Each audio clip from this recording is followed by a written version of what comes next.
What's good, guys? We're back at it again with another video. As you see from the title, today we have an Elliot Cadeau breakdown. This is the current number 10 player in the class of 2024, 6 foot guard out of Jersey, Cadeau. So Cadeau, I actually heard about Cadeau last year, probably around August, September, because actually, one of our players at the prep is actually from Jersey. So he used to tell me like all the time, yeah, like Elliot Cadeau, you need to watch him. I'm like, okay, I've never heard of that name before, but I'll go look. And I was watching highlights of him. I'm like, okay, he looked like he can go. Obviously, like I said, 6 foot, might be 5'11", so I know he's a little bit smaller. I know you guys like to see players like that, but I was looking for film of him back then, and I want to say he was hurt last year. He was hurt for a while because I couldn't find any recent film of him playing from this past high school season. I'm scrolling through Instagram maybe 1 or 2 days ago, I'm not sure, and this pops up. And I'm like, who is this? Because I'm like, bro, this kid is 6 feet and he 360 windmill. I'm like, who is this? I look, I'm like, bro, this is Cadeau. So I'm like, all right, well, he's healthy now, obviously. I need to go find some film. We went and found some. He played with the Lightning and EYBL. I've actually seen his name commented on the channel a couple times, so I know this is a player you guys have been waiting for a breakdown on. I'm not going to hold you guys up any longer. Elliot Cadeau. Elliot Cadeau, a 6 foot point guard, understands that passes move faster than defenders. On both of these possessions, watch how he didn't waste many dribbles. When he sees his open teammate, he gets it ahead and it leads to a bucket. He's extremely shifty with the ball in his hands. Even though he missed this, he creates a lot of space with his crossover and loves getting to his pull-up. Again, this is a player that is extremely hard to stay in front of because he is so quick, and once he gets downhill, he's always looking for his teammates. Plays like this show me he truly has the dog mentality. Watch how he's relentless on the defensive end, ends up diving for the ball. First man to the ground always gets it, which ends up converting into an easy bucket. These plays win games. Elliot is extremely effective in the half court because he plays with pace. Watch how he comes off this ball screen going slow to fast, and he's a plus level athlete, which allows him to finish plays like this. He tends to pick his spots in terms of scoring, but when he decides to shoot, he loves to get to that pull-up we talked about. This is what happens when you have a point guard who has complete awareness of where everyone is on the floor. He can get his teammates looks without even looking. Like I said, he picks his spots, but he can also heat up in a hurry. When Elliot's shot is falling, he gets to that pull-up whenever he wants, and he creates that space easily because of his shiftiness. He can get it off whenever, and he's knocking it down.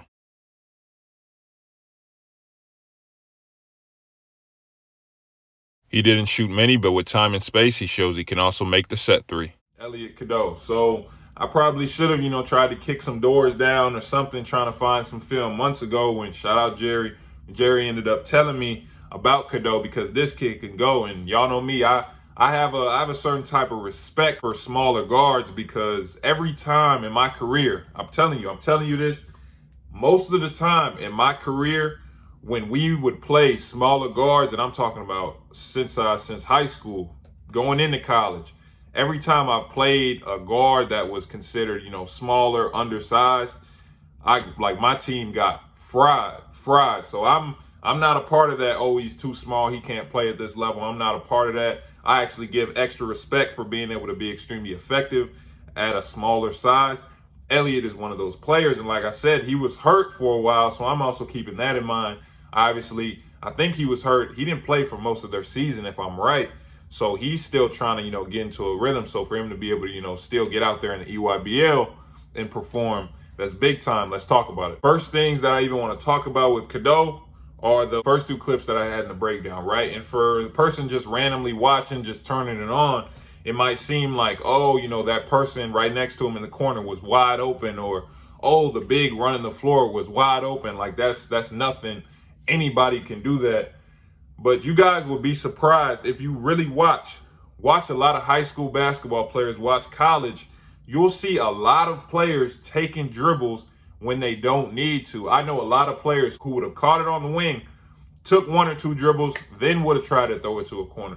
Or they would have got it, tried to push in transition, dribbled all the way to half, then try to throw it to the big guards, like smaller guards. When you have an understanding that a pass is always going to move faster than a defender. A pass is going to get to your teammate faster than the defender can move his feet. So the reason why his teammate in the corner was able to get that 3 off is because he didn't waste any time. The second he caught it, I want you guys to see the speed he passed that ball with. It's gone in a second. Again, in transition, he sees the big, because I was a big. Guards that pass it early, we love, because when you pass it late, all of a sudden we got to try and go out of bounds to catch it, or the big that's chasing us done caught us. So all of a sudden it's a tough pass to catch. So just understanding how to get the ball out of there early, not wasting, especially at the guard spot, big time. Also, diving on the floor. That play right there, it sounds cliche, you hear it a lot of times. That play right there, I'm sure of it. Made a coach, sure, it's Elliot Cadeau. He already has the name. People know who it is, sure, okay. But let's just say it was an under the radar player, right? Who dove on the floor like that and ended up getting the ball, first man to the ground, and always gets the ball. Plays like that earn you scholarships. Plays like that earn you scholarships. So for him to do that when he already has all the accolades, the praise, that's just an extra play, ends up getting his teammates an extra bucket. Those plays win games. Like when you get in college and you got these close games, like one possession, they say it in the league, especially in the playoffs, one possession can change a game. One possession can make a game. Let's just say you lazy and you don't get that extra bucket, you lose by 1 point. People don't really think about that. So having that dog mentality that he has, Kylan Boswell has that as well at the guard spot. Being smaller is something you got to have as a smaller guard. These dudes are dogs, and they're not just showing it offensively, but defensively as well. But let's talk about that offense. Pace, pace, pace, pace, pace. Like I've said it in every breakdown where we're talking about a guard, or especially smaller guards, just having pace, understanding how to play at your own speed, not getting sped up, and understanding how to change speeds, go from slow to fast, especially when you have a player like Elliot, who's a plus level athlete. I showed you in the intro, 6 foot, whatever, look 5'11", 360 windmill. And when you have a plus level athlete who's quick twitch, and you got a player like him who will slow up his dribble a little bit, when he decides to explode and he decides to go to a rim, his first step, he's getting by you, and you saw it. Like, he knows how quick he is. So he knows, okay, I can come off this pick and roll, kind of raise up like I'm just chilling, and then all of a sudden I'm gone and I'm at the rim. And because of that athleticism, he can do all the, you saw, he got all this, he got the lays. Granted, he didn't, go and attack the rim too much. He picks his spots. But when he did get there, he showed that he does have the ability to finish because of his athleticism. He can finish in traffic. He does have some touch. He can finish a little bit. But what he really likes to get to is that pull-up, especially off that crossover. He likes to slow up a little bit, then quick cross, and he's moving dudes out the way, and he's creating space. He loves that pull-up. He's trying to get to it most of the time. Like I said, in terms of just set shooting, he didn't really shoot a lot of set threes, so I'm not sure how much of a shooter he is. But in terms of mid-range, that pull-up, once he gets going consistently, again, like that's hard to stop. Like they always say, you practice that mid-range jumper enough, it's a layup. It's a layup, right? He's a player that's extremely hard to guard on the offensive end because he is extremely fast, because he is a plus-level athlete.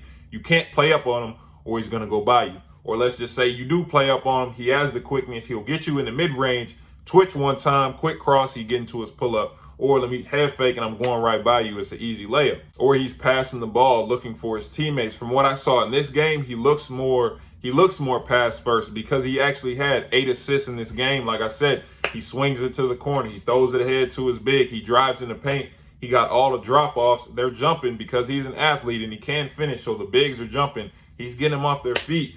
He got drop-offs. He throwing backdoor cuts. I'm seeing all of this. So Elliot has vision. Like, he picks his spots. And from what I'm watching, it looks like he looks more pass first because I'm seeing the vision. I'm seeing the passes, but I also see the athleticism he has, and I see how he gets to that pull-up. And I can't help but feel like, you know what I'm saying, there's more to that offense that maybe I'm just not seeing because he is coming back from injury, or maybe it's just because the team he's on. But for what I'm seeing, it looks like there's a little bit more to that offense that I'm just not seeing because of where he's at. I do want to see what he looks like in high school because there's a difference. But no, this is a high-level guard in the class of 2024. We haven't covered too many players in that class. We're going to get to them pretty soon, but him, Nasir Cunningham, these dudes are setting that precedent for 2024. I want to see what else they got. Like, share, subscribe, turn on post notifications. Appreciate you guys watching. Remember, if you want the one-on-one evaluations, breakdowns that go on the channel like these, like this one, hit my website in the description. Like I always say, I appreciate you guys. I'll see you guys next time in the next video.